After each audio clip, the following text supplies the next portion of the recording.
Hello and welcome back to Karborundum Quest. This is now episode 24 and we have a lot going on today. So let's start it off with crashing a drone. So the first thing that we were doing is disassembling the spaceships that we crashed onto Minmus for parts to create some rovers to harvest more parts and continue the vicious cycle. So the first thing I was doing was recycling one of the ships, part of the DSCV mod, and creating a little assembler here, one of the extraplanetary launch pad parts. Now I couldn't get this working for a while because several mods had disabled the parts, and I managed to tear out of those issues to create this little rover. Now the rover that I've created is created using the Buffalo mod wheels and undercarriage, and then the planetary base system stuff on top of that, and then a couple of struts for a crane. I have a very specific thing in mind for this, but one of the things I've done with it is loaded it full of pipes and things from Kerbal attachment systems, so that I can use it as just a go-to for different parts. So this is now the next rover. Again, using the Bison mod, which is the bigger version of the Buffalo mod, and I take this across to the second section where I want to disassemble the old MKS base, and we actually killed a Kerbal right there. Unfortunately, one of my engineers is gone, so I have to now send another engineer across. So back to the first rover, get this all set out, and then head across to the other base. They're both in the same valley on Minmus, but just outside of loading range for each other, so that my frame rate doesn't crawl to a halt. The reason I put all of this footage on sped up, aside from the fact that it makes it a lot easier and gets you a lot more information quickly, is the fact that this crawls at somewhere between 3 and 8 frames per second when I'm running everything in the same area, so it can be a bit of a pain. And I am not using a weak rig. I am using a laptop, but it is an Acer Predator, as they say, cojones to the wall laptop. So now we're getting set up, just putting in some assembly structures to harvest. Basically this is a little base that's just going to have storage for all of the material kits that we pull out of the system. Now material kits and specialised parts are used by MKS when you have extraplanetary launch pads installed. It overwrites the extraplanetary launch pads. I have messed with that so that my Kerbals only have to use material kits, because that is the resource used by the orbital workshops. And at the same time I'm also going to be taking MKS out of my save, so it makes it a bit easier in that way. It's also going to be using rocket parts, which are the original resource once I pull MKS out, so a lot of this is preparation for that. I wanted to do it in game as opposed to messing with things and deleting things, just because it's more fun.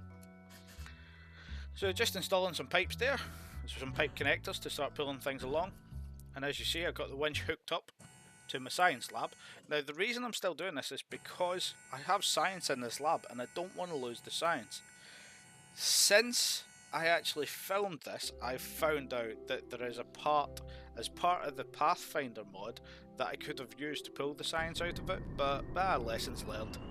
Thanks Angel120 for the tip. I wish I'd known about it sooner.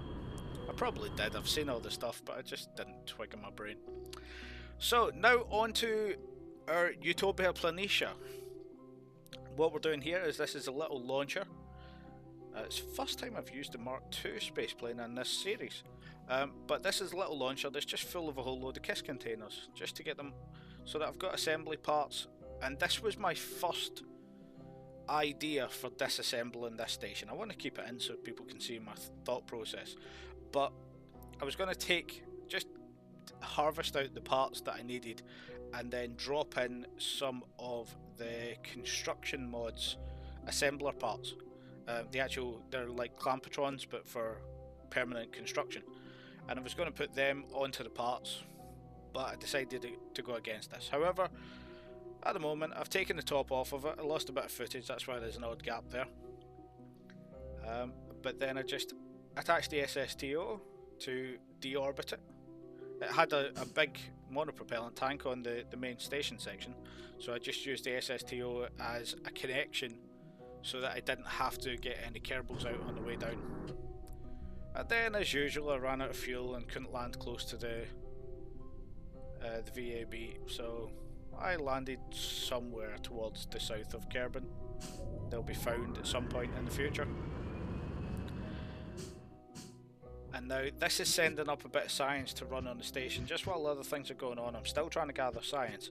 So this is part of the station science mod. There's a few containers in the cargo bay of this SSTO, and it's also containing a few other scientists just to run things faster. And as you can see there, I opened the cargo bay just as I'm trying to get this docked. This docking sequence was a lot longer because I forgot to put forwards and backwards facing OMS. So it took a bit of skill to get that. Well, I say a bit of skill, a bit of luck.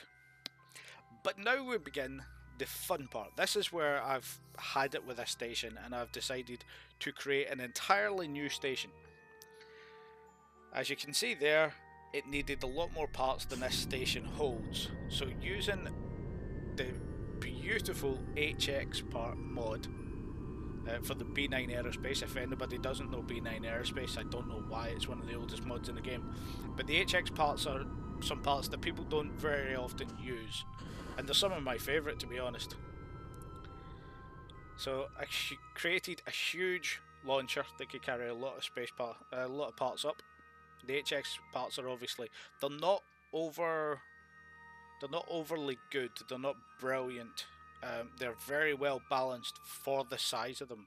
They have very big engines, but they use an awful lot of fuel to run them, so they're very expensive parts to launch. I think this actual launcher was about 2.5 million for just a simple launcher. But that brought up the material kits I needed. Some of the science had finished, as you can see at the top there. I'm getting warnings about some of the other science, but I was getting to the point where I was about to finish the assembly. So I just decided to bring it back down as is. I didn't want to risk another space plane.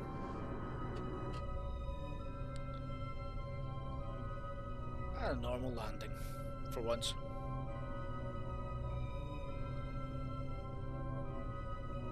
Yeah, I'm just showing off now. I don't know why.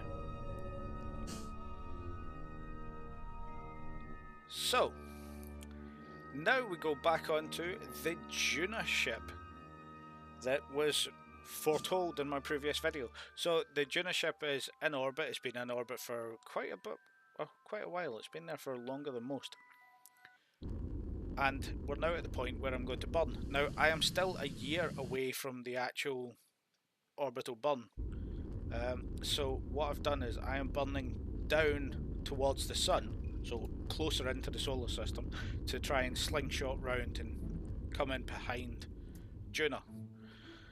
This is my idea, and this takes a lot of burns. In total, it was over 6 hours of burns at... Oh, tell a lie, it was over 4 hours of burns at 4 times acceleration. It took a long time to do this, and oh, I'm really not doing that ever again. I probably will do at some point, but it was a pain. And that was the first 2 burns that you just saw there. As I say, each burn was about half an hour, 45 minutes each, so it made sense to just cut a lot of them out and just show you roughly where they were. So, now that I'm building the station, I want it built faster and it's taking too long. I've decided to send up this little SSTO that has a lot more engineers in it to speed up the building. As you can see there, every time I transfer one across, my actual efficiency goes up. So that's why I'm transferring engineers up. I didn't have enough space for all of the engineers to transferred up because they have to be on the same part as your dock is attached. If they cross docking ports, it doesn't work. Here we go now, launching yet another ship. I had noticed in my orbital transfers that there was a transfer window coming up for Joule. Now, I have never sent anything out to Joule before.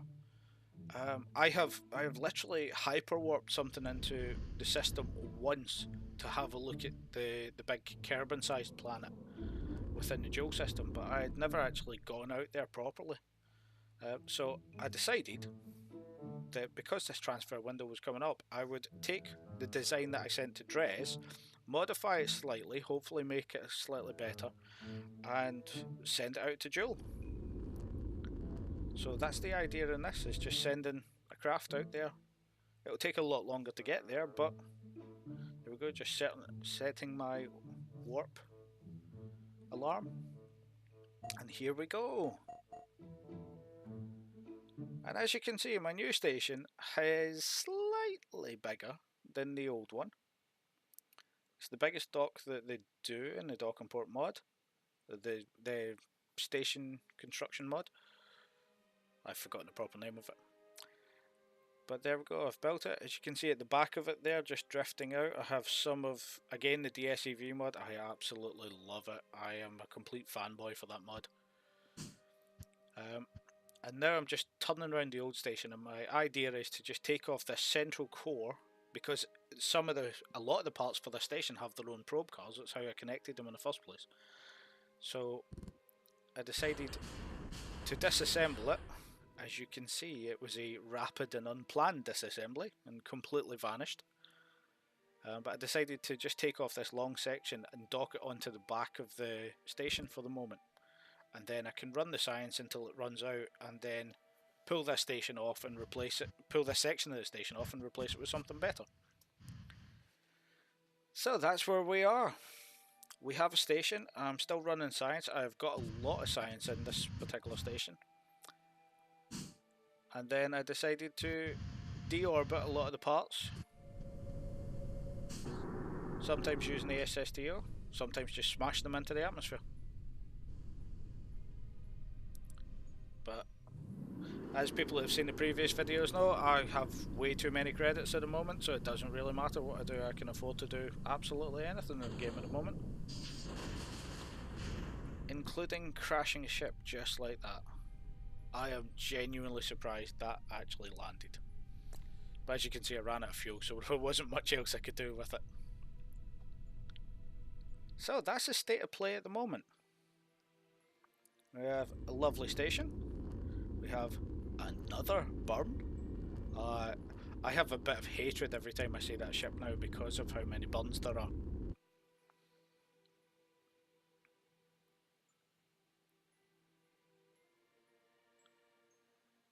And there we go, we have arrived at Juna, and that was just us at the last section. And if you look at the Delta V, you will notice that I do not have the fuel to get back to Kerbin. So at the moment, this ship is stranded there, so I need to get the base landed quickly. I do have enough life support for a couple of years, but I have no way to actually return. And at the moment, I don't have any way of mining liquid hydrogen from Juna. So I am really scuppered in several different ways. It's going to be a bit of a problem. I'm not sure how I'm going to rectify this. But yeah, thanks for watching. And I'll see you next time. I am off to playing it again and see what happens. So if you like this, like and subscribe as usual. It's nice to know that I want to do more. I've had a couple of subscriptions and it made me very happy. So thanks for that, and see you again soon.